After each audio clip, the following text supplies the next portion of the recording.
Now, Shigaraki has shown this chapter that he is a beast, to say the least. Like, he has shown that he can hold his own against someone like Endeavor, albeit with the power of regeneration. But, you can't really neglect something like that. You have to really take powers like these into account. And honestly, the fact that he was able to really hold his own against Endeavor is quite the feat, because Endeavor is not really a weak hero by any means. He didn't get the #1 hero out of nothing. He definitely deserved that title in terms of accomplishment and power and all of that. So it was really interesting to see him actually dish out some of these new quirks that he hasn't really used before and use them against Endeavor in order to sort of keep him at a distance, making sure he doesn't get captured by Endeavor. And obviously we already knew that was going to happen because he's the main villain of the series. Like, Shigaraki isn't going to be captured by someone like Endeavor. Like, if he's going to be captured, it's going to be at the end of this series by someone like Deku and possibly even Bakugo, but it's not going to be by Endeavor or any of the older heroes, because this is a new generation villain. And I think it's pretty clear, at least to me, that it's gonna be a new generation hero that takes him down eventually, not this arc of course. So I just looked at this fight or encounter as more of a presentation as to what Shigaraki can do and what we should be expecting from him in the future, except we're obviously going to be expecting a lot more from him in the future because he's going to have more quirks to use rather than what he showed this chapter. But in this chapter, we actually see already 3 different quirks being used that he hadn't ever used before. On top of that, he also has Decay. Now, the quirks that we actually saw being utilized this chapter were, of course, Search, Regeneration, and what the fandom believes to be Air Cannon, which All For One used in the Camino arc. So a lot of people are speculating that that is the exact same quirk. We can only assume at this point because, well, we don't really know. It hasn't really been stated specifically, but it is very similar. So even if it isn't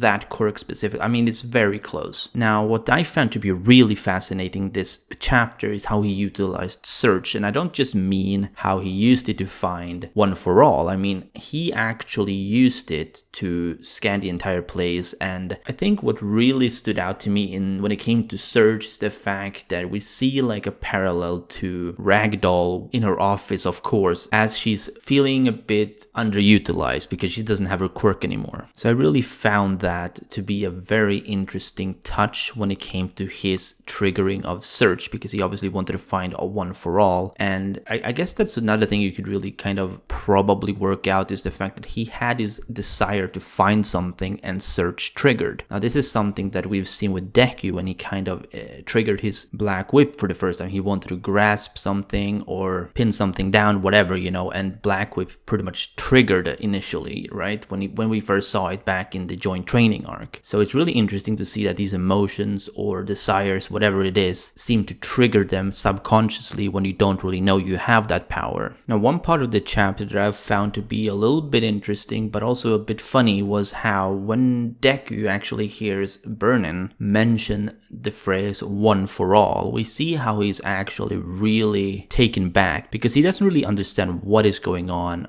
the other end of that call. He doesn't really know what Endeavor is hearing. He doesn't really know what is going on. All he hears is Burning going One For All, and he doesn't really know what is happening, right? Because he obviously knows that is his power. That's a quirk that is very secret. Like, barely anyone knows about it. Like, Deku knows about it. A few other people know about it. And as far as the villains go, Shigaraki probably knew about it, All For One. But like, apart from that, like, there were very few people that actually, it's a very closed circle. That's what I'm trying to get at. And the fact that we see his reaction is something that I found to be a really, really nice touch, because it really shows that Horikoshi is paying attention to what is going on and how he really wants to utilize the emotional impact or reactions of the characters that we see. And it's really accurate given how he reacts like that upon hearing that. I mean, honestly, I think most mangakas wouldn't really go so far to do that, at least not for something as little as a phrasing. But the fact that this phrasing is so secret,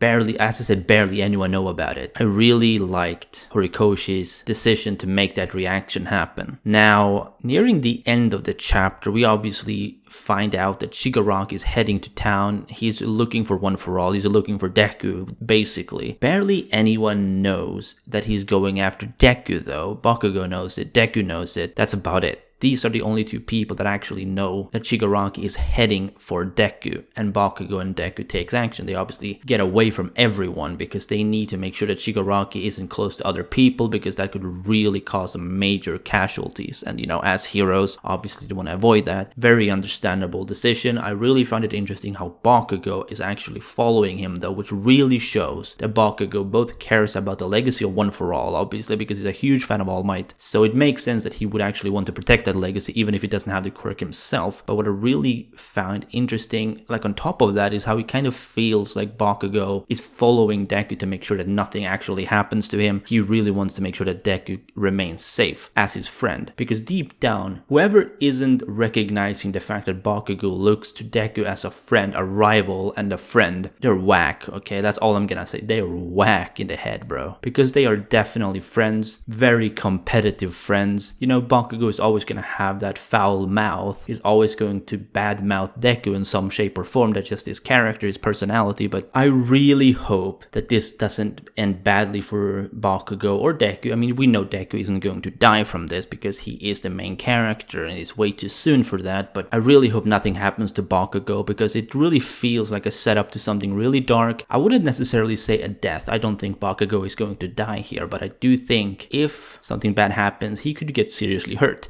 because we've never really seen Bakugo getting seriously hurt. I mean, we haven't seen most characters in the class getting seriously hurt. So it would be really interesting to see if someone as important as Bakugo getting a serious injury, due to Shigaraki, of course. Anyway, I'm gonna end the review here. Kind of short review this week. Kind of been busy and stuff, so yeah, I hope you'll bear with me. Anyway, let me know down below in the comments what you thought about this chapter 274 of My Hero Academia. I personally really liked it, but I'm more excited as to what's gonna happen next week, if I'm being completely honest. As always, if you did, be sure to Detroit smash that like button if you enjoyed, and subscribe if you haven't done so already. This has been Chaotic Plus, and remember, Mirko is waifu, Toga is laifu.